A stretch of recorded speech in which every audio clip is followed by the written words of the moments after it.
Hi everyone, welcome. Thank you so kindly for joining us. Welcome to Green Apple Books on the Park. My name is Car Johnson. I'm the event coordinator for Green Apple, and tonight I am very, very pleased to welcome back here to San Francisco Jeff VanderMeer.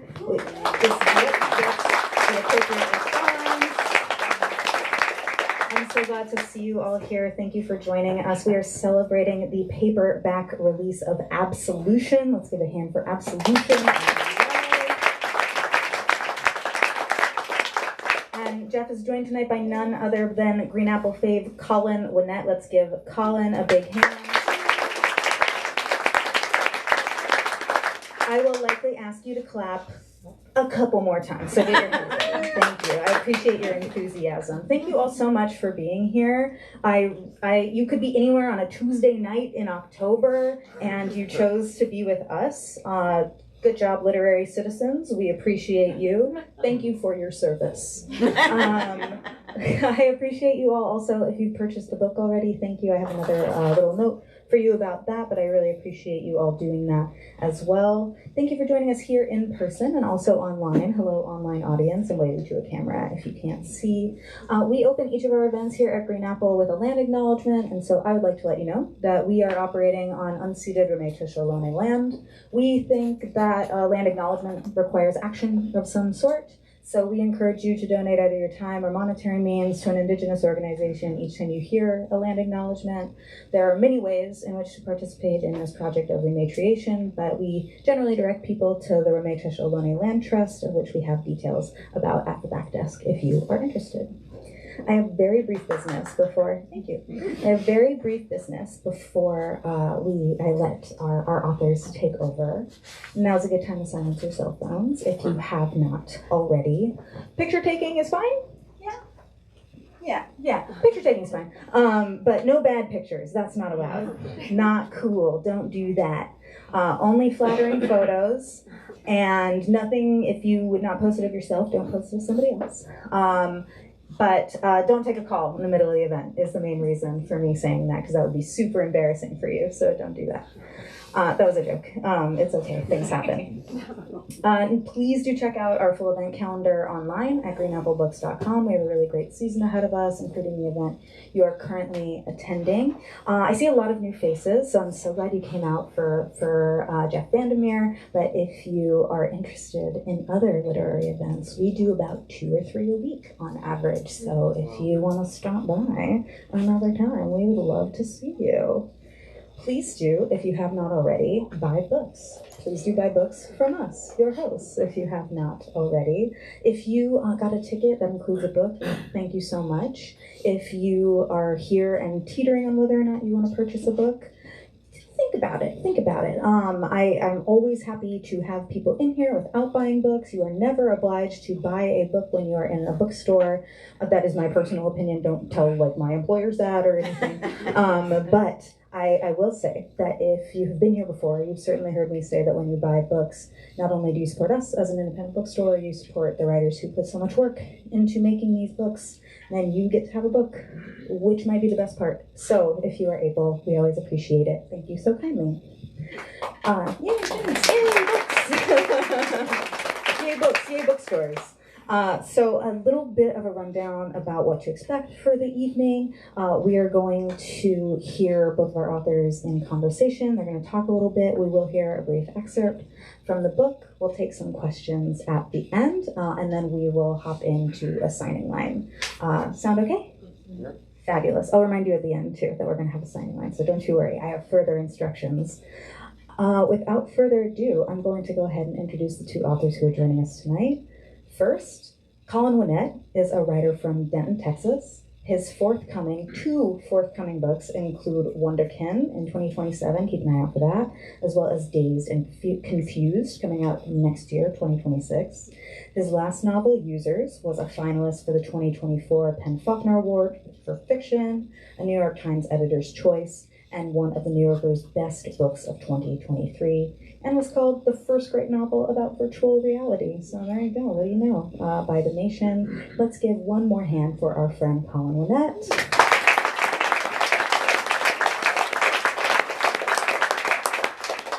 And last but most certainly not least, Jeff VanderMeer is the New York Times best-selling author of Hummingbird Salamander, the Bourne novels, the Southern Reach series, and the Ambergris trilogy, as well as Venus Underground. He writes widely about issues relating to climate change and the environment.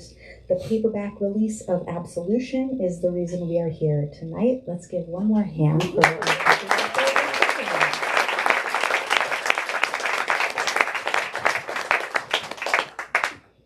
Let's keep it going as they come up to us.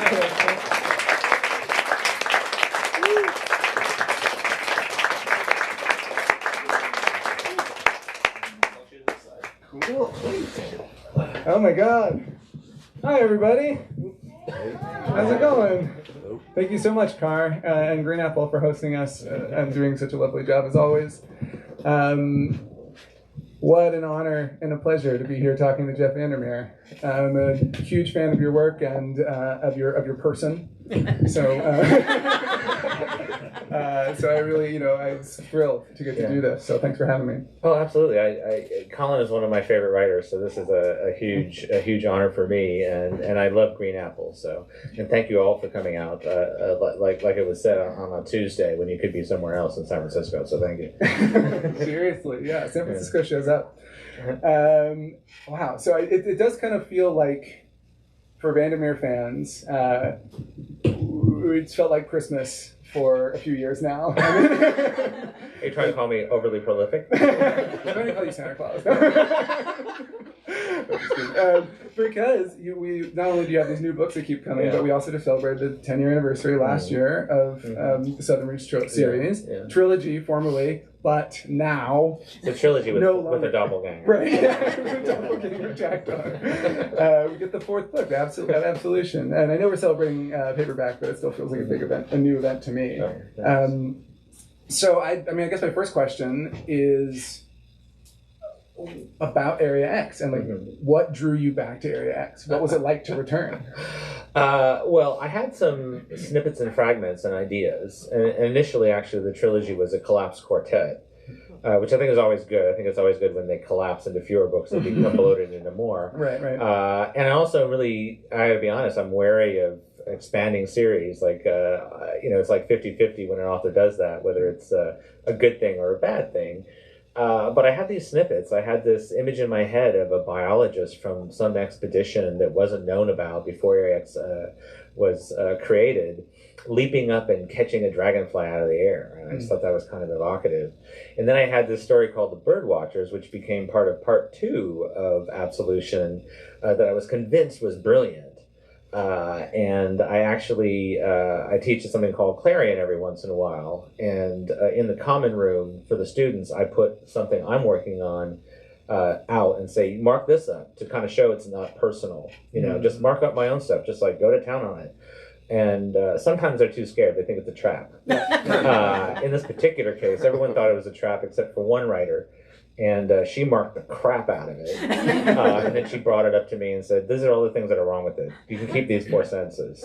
Thank you very much. And it turned out it was later someone who became a published writer, Kristen Rupenian, known for Cat Person and some other things. And I was very appreciative of that, because those 4 sentences are actually in Absolution, the finished book. And if she hadn't redirected my energy, so to speak, from what I thought I was doing, the idea wouldn't have come to me. But basically, I think I didn't write for a long time during lockdown. Sure. And then, I've been thinking, I do want to do another Area X book, but how do I do it? And then literally on July 31st of 2023, I woke up and I had the entire structure in my head, all 3 parts, and I just started writing.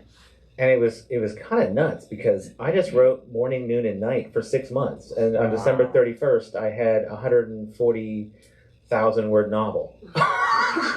And I didn't really remember a lot about it, because when you have the structure in your head, when the music's kind of right and the progressions seem right, you're just trying to keep up with it. Yeah. And it was one of those amazing experiences where it doesn't necessarily mean the novel's better than the one you kind of had to slog through to get done, but the experience was ecstatic. And I did try to channel some of that into some of the more surreal and phantasmagorical sections, like how I was actually feeling as I was writing this thing.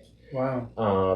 Yeah, so it was a kind of mysterious situation. Yeah, I mean, definitely especially in the second or in the last section. Yeah. There's some real like manic, giddy elation at play going on there. You can see, but I've had that experience where you like you almost can't write fast enough. Yeah. Where it's just like something is speaking to you or through you or whatever it is, or a subconscious brain or whatever. Yeah, and in fact, there was some research I had to have done, and I wound up asking around, and this person, Andy Marlowe, popped up, and they did the research for me, because if I'd stopped at the research, I would have lost the thread on the novel. Yeah. And at a certain point, that became kind of miraculous, because I suddenly needed a new translation of Schubert lyrics from the German. And so I asked Andy, I know that you're doing mostly research, but do you by any chance know German? And they were like, oh yeah, I learned German a couple weeks ago. Is there anything you need to do? And I said, well, I needed to translate some Schubert lyrics. I'm going to pop them in. And I might need some Schubert lyrics that sound as if an alligator wrote them down the road. And Andy, being Andy, said, that sounds great to me. I'm happy to tackle that. I'll just put that in the schedule along with the research. And so I was very lucky in some ways, too, to have found this person who also wound up doing the interior photographs that are in the book. So, oh, wow. Yeah. Those are some beautiful and terrifying photographs. Yeah, for sure. I was going to save that for later to ask about that collaboration a little bit with Andy, because it's really fascinating to me, both just that you had this piece of music that you knew you wanted in there, and that you knew you wanted these different variations of, and that you collaborated with someone, kind of like pulling from the book and being like, I need an alligator version. I need like one of the animal creatures will ultimately need to have his own say with regard to Winter Journey. To what an old dead German composer of bar music at the time. Yeah. I mean, like, so can you? I guess you kind of just talked about it, but what was the process of that collaboration? You just hand it off to Andy and then get it back, or? Yeah, I mean, for them, it started out as this thing where it's like, I can't actually go down to the coast to see this thing. Do you mind driving down to the coast on a per diem and doing it? And of course, that's like a researcher's dream. What I hadn't been told by the professor at Florida State University that recommended them is that they were the most lauded undergrad in art and English that the university had ever had. Oh, wow. And they presented themselves in email such that I thought that they were at least 35 or 40 and had tons of experience, because that's just how they project. So it's just one of those things where it's like, oh, this is working, and then like I really would prefer this person do the other stuff, and it just turns out that he could do all of it, which in the condensed context of the book was just so helpful. And then I like collaborating on a novel when I can. Like for Hummingbird Salamander, a biologist actually created the fake hummingbird and salamander for me to react to. And what I learned from that is she put in all kinds of inside jokes that ecologists would know, biologists would, but I would never have thought to put them in there. And all kinds of illusions and other things that I could riff off of. And so, having someone present you with these lyrics, and in some cases on the Schubert lyrics, I had to change a little bit, but having someone actually do it, and in rhyming couplets, because that was the thing, I couldn't find any that were in rhyming couplets. Everyone was trying to do a less literal translation. It was just good to have somebody else doing it, and then me having, as a novelist, react to that constraint. Totally. And that created a lot of interesting narrative possibilities. They also did pulled all these reports from 40 years of debris washing up on the coast. It turns out, I don't know if it's the Coast Guard or somebody, keeps records of all the unusual stuff. So they presented me with a spreadsheet at one point. There was literally 40 years of everything that had washed up on a stretch of North Florida beach. Wow. And that allowed me also to do something in the novel. In fact, I got carried away. Originally, there was like a whole chapter that was just like objects that had washed up. And I was like, no, it's not that astronauts. It's not a book of repetition and whatever and experimentation. This needs to go. But well, then it would have been like, what, 500 pages instead? Right, yeah. I didn't need to pad it already. It was already pretty long. It's amazing. I mean, that was something that really struck me. Reading, I mean, we should talk about the novel, but reading the acknowledgement section of the novel. Fairly long. It's fairly long, and it really stood out to me because there are so many. I mean, you tell the story about Kristen Rapenian, and you tell the story about Andy Marlowe, and I was like, there's such an openness to that approach to sort of just, not only admitting, hey, these things are made. I have influences all around me. I have people I worked with, I have people I talked to about stuff, I had scientists who helped me research. Like having that approach is really open-hearted, but then also crediting it, because often when you read acknowledgments sections, it's just kind of like a list of famous people that they know and a couple people who let them use their house, you know? And like, I was like, wow, this is, this really gets at how ultimately collaborative novels are, even when you are writing all of it alone, you know? Like, I'm a stickler on that. Like, as I'm writing, if something comes up and and it's attributable, I will already have been creating the acknowledgments to plop it in there so I don't forget. You know, I really think also that The Southern Reach has been a lot of imaginative play from readers. And so there's a lot of back and forth online. And so when I put out a call, like on, I think it was back on Twitter when Twitter wasn't the Death Star, or at least not as much, you know, I need somebody to suggest a fish that's really gross in texture, that if automatic weapon changed into that texture, someone would recoil from it. And the number of fish scientists who stepped up to the plate was legendary and amazing. And so to not credit them would be kind of ridiculous. But then also the other thing is, when I first started writing, I've always been writing for myself and personally, but I had no audience. So I had no reaction to the writing until I had a couple books out. And then when I did, it kind of dawned on me from the reactions, oh, I don't need to provide everything. I need to provide more space for the reader to meet me and to, you know, build the picture or build the story in their imagination. And so it's part and parcel of that as well, in that they're literally doing it. And on the Strange Architect series that I'm working on, the same thing has happened, where I'll mention certain things online and someone will be like, oh, that reminds me of this, that, or the other. And I'm already like plugging them into the acknowledgements and just like, you know, I don't know. I love that. I love the idea that you, like you said, that a novel is not just this one person in a room. There's all this incoming. Yeah, and it's important to know where it's coming from sometimes. Totally. So. Yeah. I also want to ask about, I mean, I imagine there's a lot of social media conversations about the books, but I think these books are so widely read and so widely written about, like analyzed, and you know, I'm sure there's a lot of like university papers on them. Oh yeah, 17,000 on Annihilation. 17,000.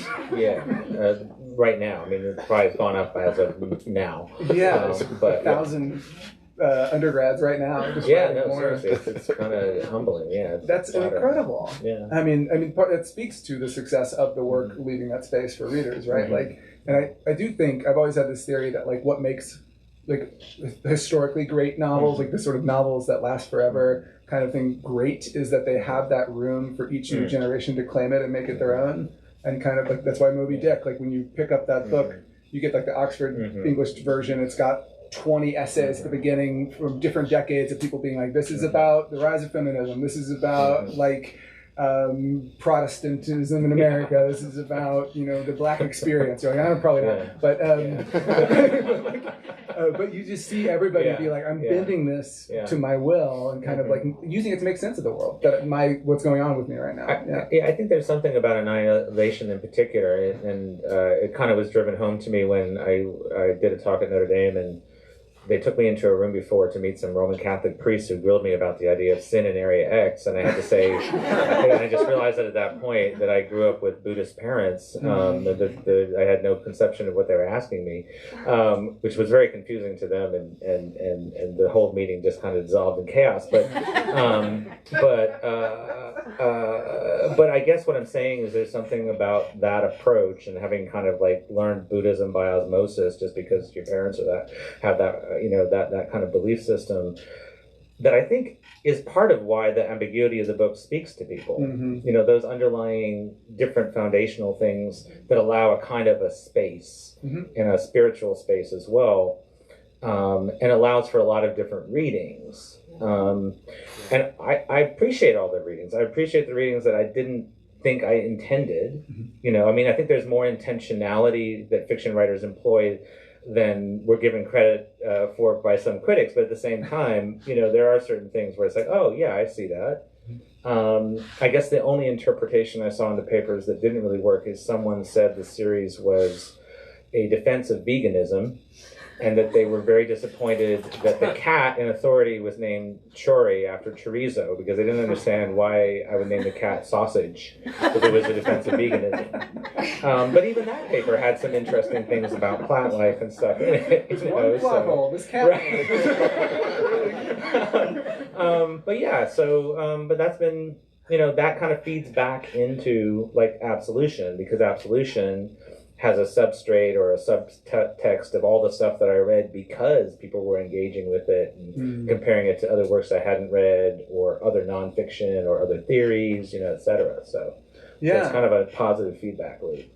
Yeah, I mean, it's great because I think it's, for me, there is a thematic element that ties these books together. I mean, there's many, but there's one that I sort of focused on that I think is relevant to what we're talking about here, which is they all involve characters using fragments of the past to try to understand a fluctuating present, which I think is like a very relatable and human thing. We don't all have like a literal area X to contend with, but in some ways, like the questioning of life and death and what we're doing here and how we fit in and all this stuff is as unknowable and strange and terrifying and beautiful as that. But I don't know if I have a question. Well, I'm just it smart, does suggest you sound very smart. You sound very smart and sophisticated and swank. And I may not be that sophisticated in return, but that did make me think of one thing, which is that these books are kind of the inverse of my first series of books, the Ambergris books, where the history is on the surface, and it's really the history of a city and all these people kind of entangled with it, and the fact that they haven't come to terms with certain things in their history, which is very, very relevant to today, creates all kinds of conflict and problems. And I was thinking about it the other day, and I realized that the Southern Reach is kind of the inverse of it. All of that is there, but it's subsumed. It's like integrated in such a way you don't really see it except as the subtext and some of the ways that the characters interact with each other. There's a deep history there. That is forcing certain kinds of interactions, certain kinds of circular reactions to Area X. It's just not as on surface as the first series where it's like, oh, this literally, I'm just presenting the history of a city and all those complications. So I really feel like that first series, all the research I had to do for that, all the stuff I had to read for that about historical theory and everything else kind of weirdly feeds into this as well. It's just like in the backdrop. Yeah, it makes sense. That's a cool inversion. And it's again, like speaking about what resonates so deeply with me, and I imagine with a lot of your readers in this book, in this version of it, where the history is sort of Absolution. Are you about to say all the F-bombs? Oh, but yeah, with all the fucks. There's so many. No, sorry. There are a lot. The book, it gets pretty effy, in a fantastic way. F for fantastic. It replicates in the way that history is sort of in the background or resonating in the background with that feeling of being in nature, of like the awesome scope of this world. And that is, I know what kind of tree that is, but I have no idea what fucking that is. And I've never seen a bird like that before in my entire life. And I've been walking this route for 20 years, but it feels like it's been there for much longer than you, and it will be there much longer after you. And the book, the story of the book has that feeling, and even jumping back to these biologists, where you're this is not a continuation, but it weirdly is. It's just taking place at an earlier time. Yeah, and absolutely, there's some of this stuff is more on the surface, like in the third section, Larry actually alludes to it. In that, and this came out of another thing I asked Andy to research because I couldn't find a source for it. I said, Andy, could you map important environmental sites, environmental degradation sites to other cultural sites like unacknowledged African American graveyards, plantations that failed on the coast, Spanish sites that are no longer there. And I said, surely there's got to be a database with all that overlap. It turned out there wasn't.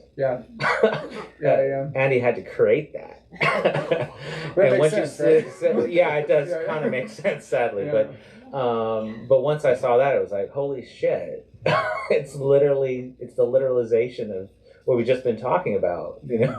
We don't even know our own history, or we don't want to. On these sites, so we don't know the interlocking of it as specifically as we should. All of that I think is even more intentionally in there, even with the biologists and how they're kind of mythologized and how they, in their expedition, they're naming species that the locals already have words for. So they don't even know why they're doing it, you know, or they already know something, but the biologists don't ask them. They just go off and try to find it again themselves, right? And that kind of mirrors earlier situations as well. So yeah, totally. Yeah. I want to jump back to, you mentioned the Ambergris series, and I mean, the series is a literary form that you work in, right? Like, it seems to be. I feel like people have said that I vander things, whether it's hikes or anything else, and I think basically what happens is my imagination kind of runs away with itself, and so I'll think I'm writing one book, and then suddenly I'm writing 3 or 4. So yeah, I guess you could say I do write series, but not intentionally. Well, it's clearly a compulsion at this point. It's unavoidable. But like, I mean, so it's interesting to hear how sort of not conscious it is, or how like it's not really what you're necessarily setting out to do, because it seems so intentional on some level. It's just a mess. Did I tell you there's going to be a 5th Southern Reach book? Maybe. I mean, it's just there's more and more to dig up. I mean, but I'm curious, like, what does when you so you've written the trilogy, and then you're coming back for Absolution. What does returning to the world and the language of the world like open up for you? What are the comforts of it, and what are the constraints and challenges of it? Like, how does it?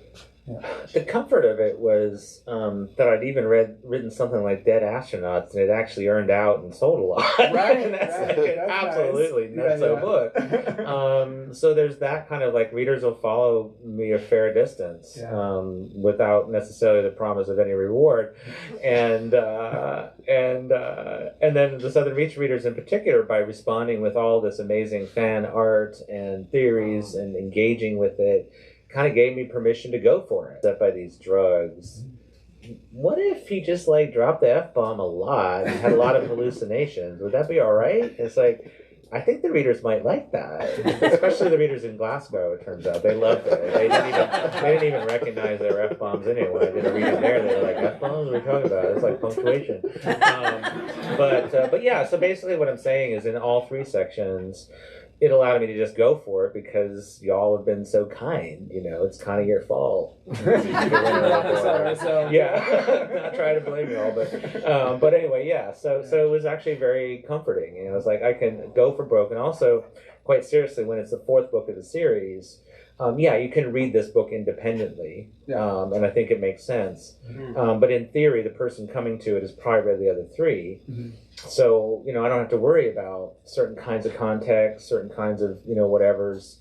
So it actually has, I think, the highest amount of, like, per page weird things happening. It's not experimental, but, like, you know, it's got a high concentration. It's got passive-aggressive cannibalism, which is a new thing I created. There's passive cannibalism, which is all right. That's like when you're in a plane crash and you eat your frozen buddy.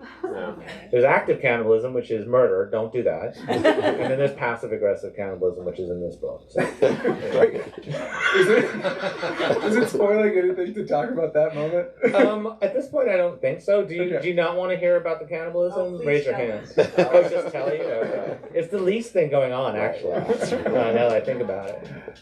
Just because the part, the scene just really spoke to me. Maybe we should talk about that. I'm a little worried. Because there is this like molted on a skin. personal level. On a personal level. Well, I'll get there. I'll shut up. But I want to contextualize it within the book, because then it's more excusable that I have the same. Because it's like you know.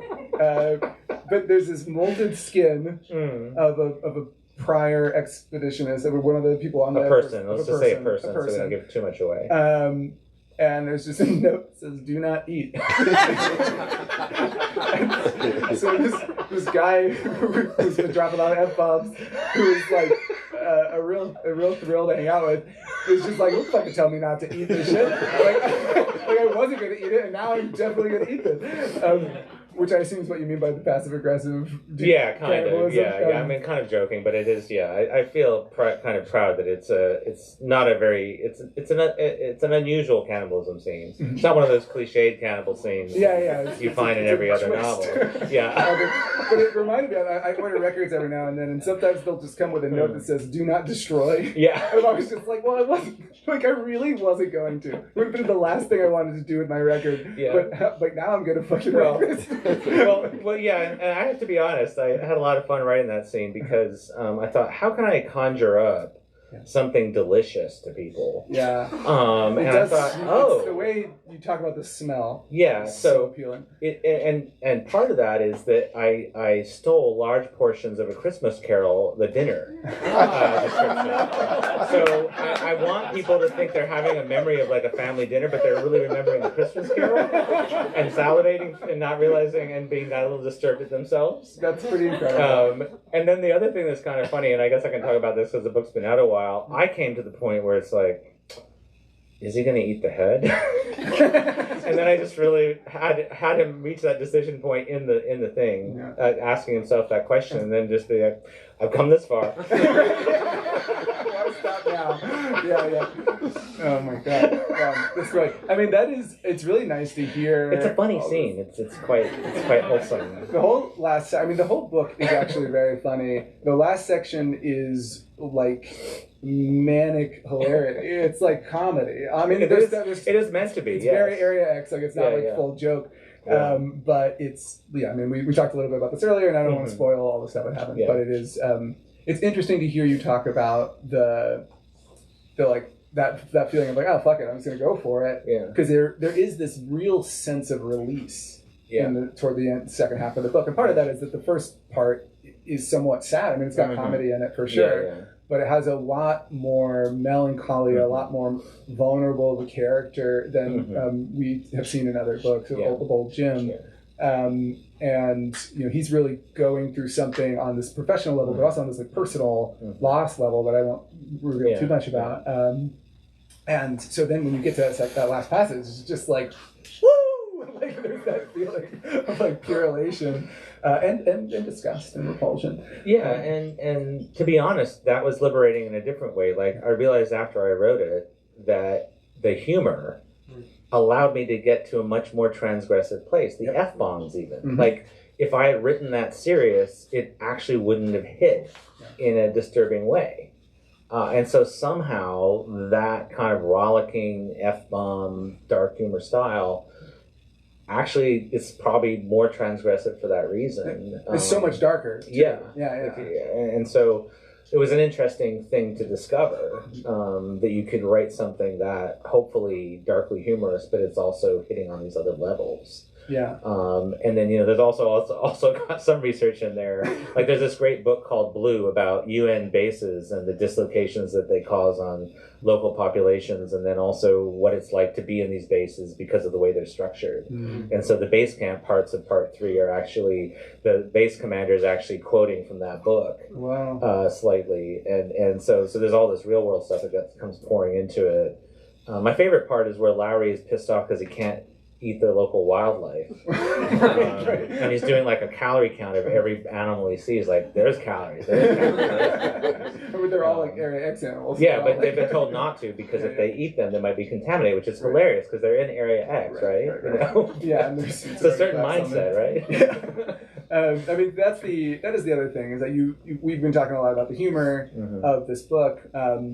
But the thing that you don't lose that is consistent in all of the books is a real sense of dread, a real sense of high stakes, a real sense of terror, and discomfort and all that disquietude. And one of the biggest threats in the book, there's kind of like a pairing, sort of like a lovely pairing of very scary threats, the rogue and the tyrant. Yeah. And I know I wanted to talk a little bit about the tyrant, but maybe it's better to let you do it because I don't want to give too much away about the tyrants. I don't know exactly what you're talking about. With regard to, I can say that he's an alligator of note. Yeah, I mean, this book has spoilers on every single page. So I feel pretty confident I can give you some spoilers and you still enjoy the book. So The Tyrant came out of, in part, watching the Annihilation movie after Garland had called me up and said, we're going to replace the dolphin with the human eye with an albino alligator. Me saying, no movie ever made that was any good had an albino alligator in it, right? Except for the movie Albino Alligator. And then him saying, well, this will be the first, Jeff. We're going to do it. Bye. And that made me think about, why have I not used alligators? They're a very Floridian thing. And the reason I hadn't is because they're kind of a cliche. So I kind of veered away from it. Then I thought, God damn it, I'm going to make an alligator that outdoes the alligator in the movie. And that's the only reference to the movie that I'm going to make in Absolution, kind of obliquely. And so I created this kind of decades-spanning gator that's actually kind of the result of an experiment that Central does 20 years before Area X becomes a thing. And it's still around. And the mystery of why it's still around is attached to this mysterious figure of the Road who kind of overruns the biologist's encampment in this kind of ecstatic vision of, I don't know what you want to even call it. I mean, in my mind, it was a thing where it's like medieval people seeing a comet in the sky and saying it's a celestial beast. They just don't know what they're looking at, so their mind can't actually, they can't form the right metaphors or constructs for it. And the Tyrant's part of that, coming along in the backdrop. And so, I think it's a very potent symbol in there. It's also kind of inspired by a CIA project where they blew $1 million in the 70s because a psychic told them that these alligator beings from the future had all this information to impart about the present. And this psychic got $1 million to tell them everything that the alligator person was telling her. I mean, some sweet scams back then, I tell you. But anyway, so I guess I'll go ahead and read a bit of Tyrant. That would be great. So old Jim, who you may know as Old Piano Hands in Acceptance, is a Central operative. And one thing I will say is that Central is a lot darker in this, because I think we live in darker times than 10 years ago. I didn't think it was possible. But anyway, so he's there exploring and trying to figure out what's happening like 18 months before the border comes down. And part of it is investigating, what is this road with this alligator doing? Why are they still around after 20 years? Why are they still sighted? And he goes to this abandoned county seat. There's actually an abandoned county seat in North Florida. It was overgrown city hall near this creek. And so it's kind of based on a real place. And he's got intel that there's a secret room behind this facade. And he finds a secret room, and then he starts exploring it. And that's where this kind of takes over. Even through the earplugs, and he's wearing earplugs because he's afraid of hypnotic suggestion from Central, from his own agency that sent him out there, which is not paranoid. I also recommend all of y'all wear earplugs. Even through the earplugs, he thought he heard a sound like a drop of water falling into a deep well, felt a wetness on his face. The hairs on the back of old Jim's neck stood up, like he did know, but couldn't think of it yet. And a chill overtook him. His pulse quickened, and he had to stand still for a moment, to catch his breath, to let the resumed ache in his ribs subside. He's also been beaten up recently. It would hurt much more if he started to hyperventilate. The weight of the darkness from above felt oppressive in that moment, and he realized with something like panic that he hadn't swept his flashlight up that far. Now it felt like someone might drop on him from above. It felt urgently like someone was about to ambush him. He didn't want to see what might be there. He had to see what might be there. When he swung the light up, no one clung improbably to the ceiling, waiting to drop onto him. And all his breath, which he had been holding in without realizing it, came out at once. Something registered at the edge of his vision. He swung the flashlight onto a sleeping bag. Had there been a movement? It lay harmless, motionless, empty. Into the silence came again the odd drip of water, more urgent now, more as of a body rising from a swimming pool, of a body pulling itself from a pool of water partway onto land. He did not want to turn farther to his right. He did not want to be in the room anymore, but he turned anyway. as there came such a rush of fast immeasurable speed, as the blackness there raged into abundant and ferocious matter, the tyrant. There was a way in which it was so real and immediate and yet also felt impossible and drawn out. Maybe he could not contain the feverish intensity of it and also the overwhelming beauty of it, how he could be reduced down to his bones by fear and yet also feel so alive.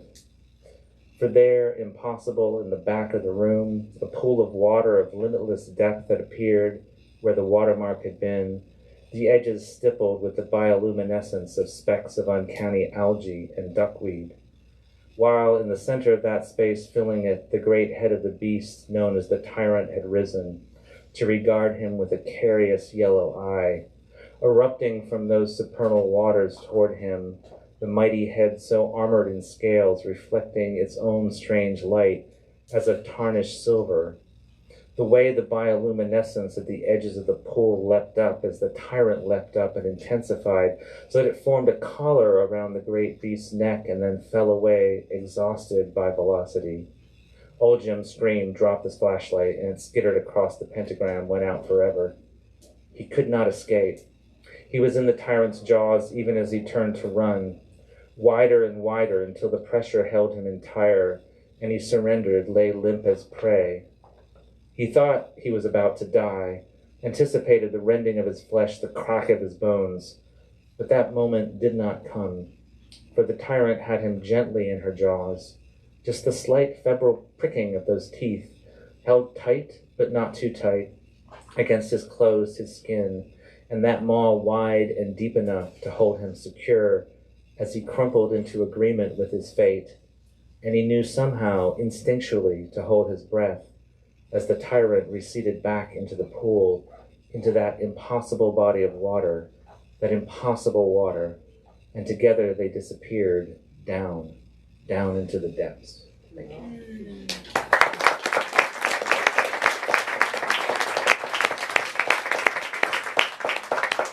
Yeah.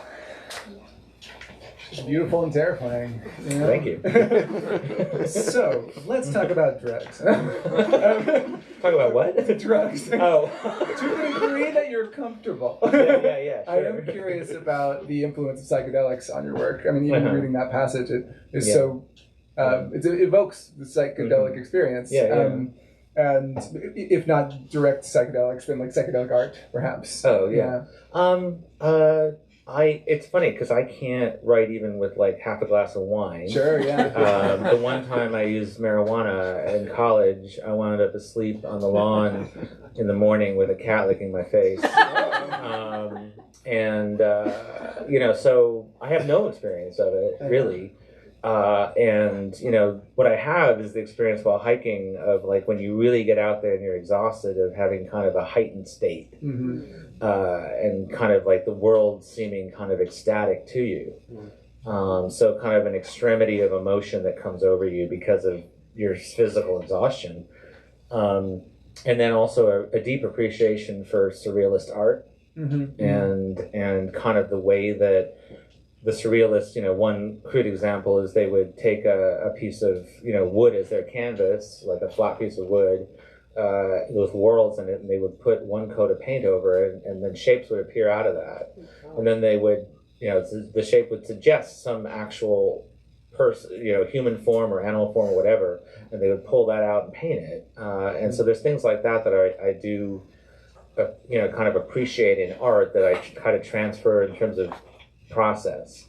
But yeah, it's basically more of that, and people are really disappointed. Like sometimes people will offer me mushrooms after these events and be very disappointed in my decline. For a while, especially with the Ambergris books, I used to get a lot of suspect mushrooms in the mail. And I remember one person coming up and wanting to share a psychedelic experience, and then when they learned that I don't, they just kind of dejectedly walked away. Anyway. So it has someone who's had a little bit more experience with really? psychedelics. I will just say that, like, I think that they're at their best when they serve as a tool for facilitating the experience you're talking about. And So you don't need them to get there at all, but they can sort of, heighten the sensitivity to it. Colin, my answer? Wait, did your answer? No, not at all. If anything, I appreciate it. It would be way worse if you were like, I'm just like fucked up right now. Like that would, nobody wants that. It's because, because something that I do think, something that speaks to me again about this book, and it's interesting that you talk about the experience of hiking and getting that heightened state, is that I think, like, as horrible as some of the sights we see in Area X are, even this one that was getting kind of grabbed by the alligator, it struck me on some level that, to me, at least maybe this is my interpretation that I'm projecting onto it, but these are books that reflect a real deep appreciation of nature's beauty. It's mystery too, and it's awesome power, but that, like, how those things make it is essentially beautiful. Way more than like the romanticized sort of nature is here in service of my nice afternoon, but more like nature is this just incredibly powerful, awesome, terrifying thing, and that's beautiful. I think, and also the Southern Reach books. I've had several people who used to live in North Florida come to events in different cities and say, these were really comforting books to me. They remind me of where I grew up, and honestly, if you've been, hiking in that area and you've seen a dolphin come up into a freshwater canal or something, not with a human eye, but like but in a disorienting way, it's not an uncommon thing to see, right? Like, so the books are stranger if you haven't had that experience. And I guess one thing I realized after the books came out is that I've always lived in really biodiverse places surrounded by nature. So it's like secondhand to me. And so what I think is pretty ordinary and normal can come across as pretty surreal, depending, So. And you're something of an environmental activist, right? Like. I picked my spots. After Annihilation came out and was successful, it kind of gave me the opportunity because I suddenly started getting invited to talk to science departments and climate crisis conferences, which are absurdly hilarious because, like, you'd see someone get $50,000 grant for developing an external stomach for humans so we could graze off of trees and other stuff that was like, seems like a scam to me. So I got invited to some really cool things that were useful, and then some things where I was like, this is going to be in a novel someday. But anyway, so then I just basically, a proportion of Annihilation royalties when I can afford to go to environmental causes. I founded the Sunshine State Biodiversity Group, which has bought some land in North Florida and does a very needed thing there, which is there is literally no environmental education. Like, you go to the coast of Georgia, and for various reasons, they have a pretty high-powered, like, you'll get all these centers on sea turtles and stuff like that. North Florida has Zippo on even the most basic things. And so, we're literally doing things there that the county and the city are supposed to do in terms of that kind of education and public service announcements, which is kind of sad, but at the same time, it's useful work. Totally. So we are going to pivot toward the Q&A, but I have one final question along these lines. All right. Because there was something that really stood out to me. Again, I keep going back to the acknowledgments, but it's a fascinating one. Where you talk about, like, house centipedes. Yeah. And you say they are a somewhat misunderstood species. Which I was like, I expected it to be, they're totally misunderstood. They're really important for biological diversity. They're really complicated. But that's somewhat. So I was really interested in that somewhat. Well, because several different scientists had different opinions. And when I ran the statement by them, some of them were like, could you add somewhat? And actually, I should remove that because they are a useful species, and I love them dearly. No one believes me when I say, I was once housed in this condominium that used to be in like a warehouse area in South Carolina for a workshop, and I was just sitting down to tie my shoe, and I swear to God, this house centipede reared up and ran towards me. That was the length of my hand, and no one believes me because they don't get that large, but I swear to God, this fucking thing was that big. And I was in awe. Like, I was like, I thought that was great, even though I was scared shitless and fell out of my chair. But, reared up like it ran at you with half it came up and it came across the room and it went, woo! And I swear to God, it was this long. It wasn't, no one will believe me. I believe you. No one else. That must have been so difficult for you.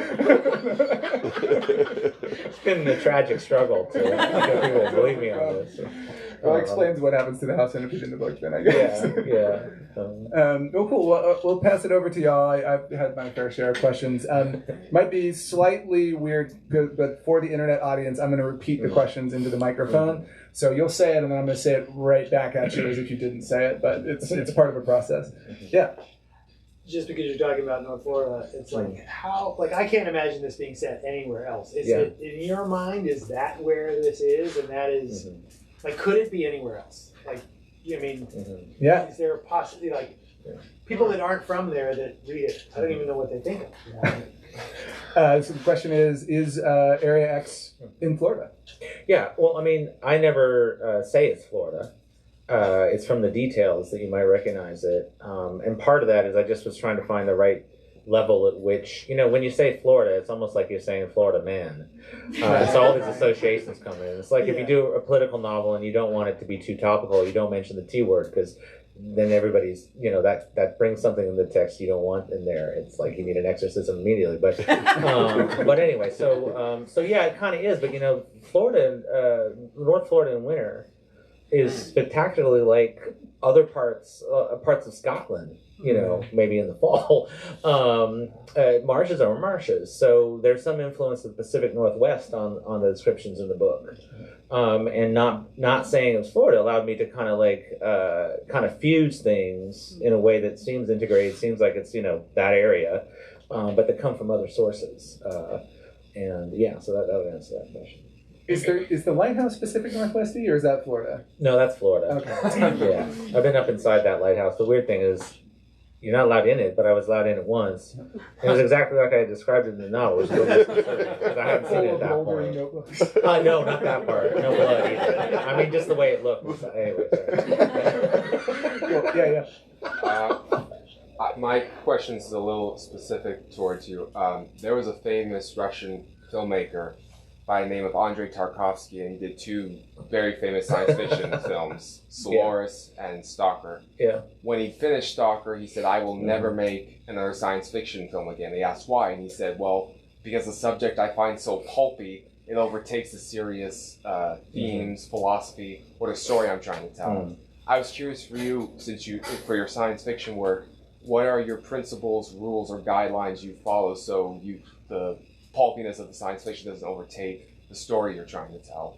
The question is, what is your approach to, I guess, ultimately, actually, that was a lot, to genre, yeah, to essentially the genre, creating boundaries around how you're using genre so genre doesn't overtake the book. I'm not quite sure that I agree with the premise of the question. Like, I don't know if I agree that I don't think subject matter determines whether something is quote-unquote pulpy. Okay. I also don't know that I dislike pulpy. I'm trying to be very careful here because these are all things that in proportion are really useful. High, low culture, everything else. I mean, if you're trying to create a novel that kind of takes in the world, it's going to take in everything. Mm-hmm. But what I would say is that I often think, am I doing, I take a step back after writing part of a novel and I think, is this an innovation or a renovation? Am I kind of like taking tropes of something that's recognizable and subverting them or commenting on them or just going full bore into them and embracing them?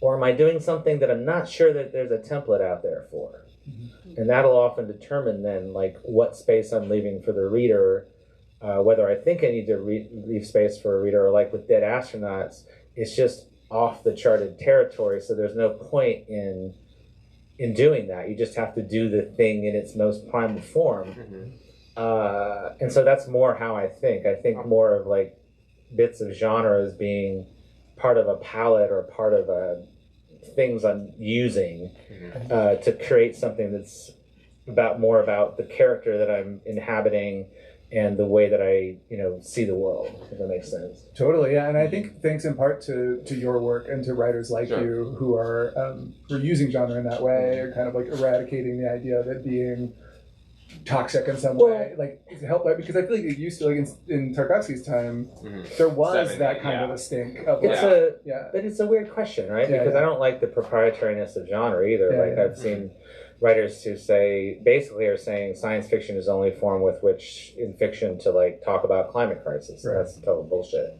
So I don't like any kind of proprietariness or ownership, so to speak, by any particular thing. And I see just as many genre writers decrying quote-unquote literary writers writing in their field, so to speak, who are, I think, doing interesting things. So I just think the idea of territory is kind of annoying in general with regard to this stuff. On both sides. Tarkovsky does seem slightly like an influence, potentially. No. No?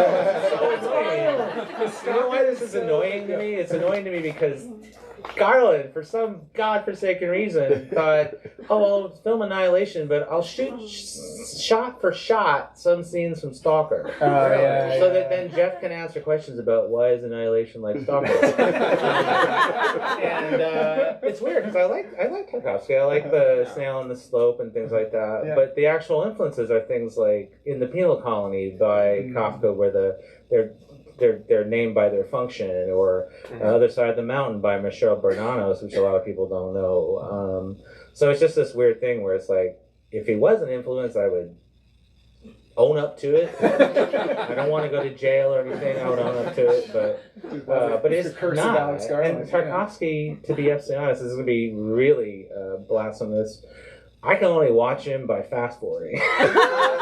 You gotta trap yourself in the movie theater. Nah, I can only watch it by fast forwarding. There's only so much wandering across the landscape that even I can take. So, as opposed to Bertolucci, who has a different kind of slowness that I respond to. So it's a totally personal thing as to how much slowness in cinema, not to get on a tangent, you can actually take. And so early Bertolucci I can take, and for some reason I just don't respond to the pacing of Tarkovsky. It's just amazing. Sorry. It's just like psychedelics. It's just like, I'm so wrong about you, John. But I do so much. In the back. Yeah, I just have a question, because I never empathized with a character that was so blank as a biologist. She seems to be going through a lot, but it's sort of like what she's not emoting, that's like doing a lot of work. You were talking about an happening character. Yeah. And I've never recommended the book to anybody who didn't sort of feel something with the biologist, but she's so weary and odd in a certain way. And I was just wondering how you arrived at that characterization, or if you had like a person that you really ever sort of like that. I've never connected to a character that was so distant in a weird way, and I wanted to know how that happened. Question was about the biologist and feeling like kind of somewhat a blank character or distant, and weirdly having the power to evoke a lot of empathy. And curious about how you got there, how you found that character. It's basically predicated on someone who is most alive in extremely wilderness type spaces. And the number of field biologists who have come up to me and said that they really love the biologist is really kind of, very satisfying to me. Because I think that where her passion comes out is in the descriptions of the natural world around her. And so that's where the passion is. So without kind of like trying to sidestep the question, I would say this is an extremely passionate person, completely and utterly connected to the world, just not in the way that a lot of us are. And there's certainly a part of me that is connected to the natural world, but not wholly the way the biologist is, if that makes any sense. Yeah, there's also there's an interesting tension, and it's interesting to hear that you got this from Kafka. But like the way you name your characters, they either have nicknames or code names, or they're named by their job, their title, and it does two things for me. Is it puts me at a distance from them. There's some certain amount I can't know, but it also nicknames they are intimate things, and so it creates this weird sense of like almost like a superficial intimacy with them. I feel weirdly close to them, even though I can detect within that closeness a distance. I think there's a definite way that it destabilizes the reader to not even have physical descriptions of them, because then you have to provide those lowly yourself, and then in authority have your mental view of the character completely broken by the fact they're all given physical descriptions, which is very intentional. And also kind of trying to make a comment on what we default to sometimes. But I thought it would be interesting to have in Annihilation, you have to view them by what they say and what they do.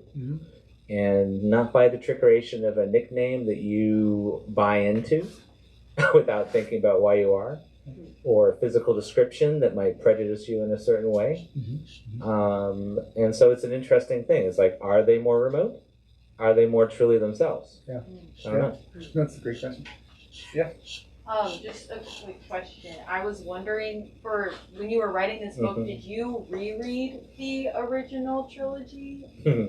Or just Yeah, Andy reread it for me and gave me bullet points with information that I needed. The issue is that the style had to be so different for these three parts, but I did need to remember certain things, and I did sneakily change one sentence in Acceptance in the 10th anniversary edition to make sure Absolution was a little more accurate.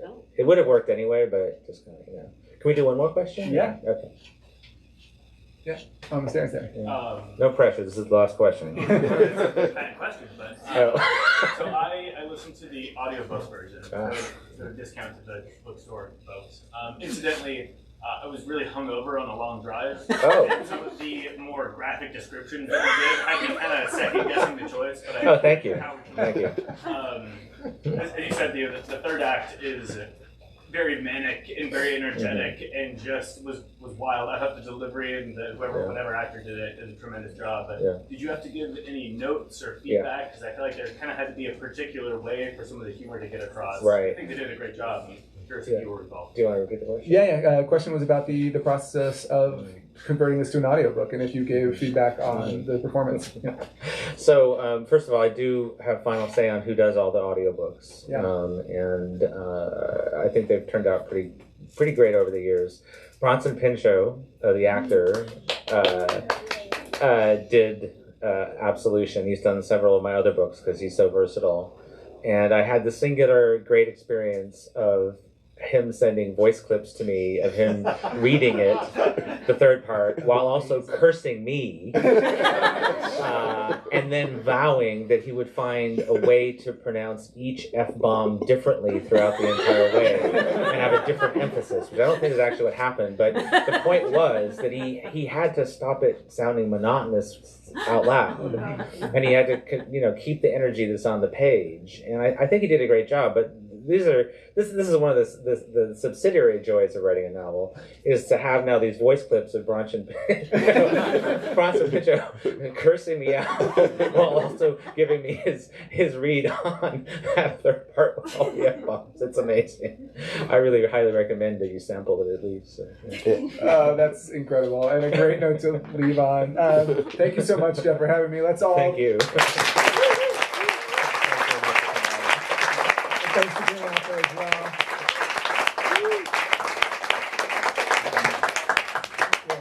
Can we give one more hand to Jeff Van?